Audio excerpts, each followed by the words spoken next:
shakachet jingblay Tuan shadohnud batlem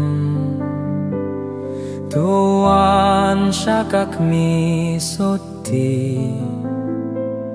Kakmi bashlay jings ngeulem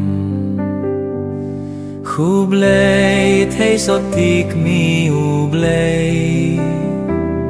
Ko siem rosari jing aye Ni id ni shanya lut hapa Duay lem laki hun hublay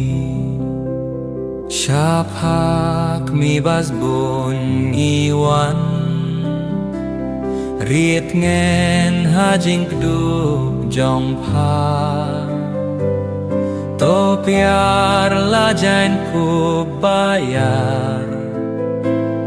Tok nerk sang tiban yada Hublay tay soti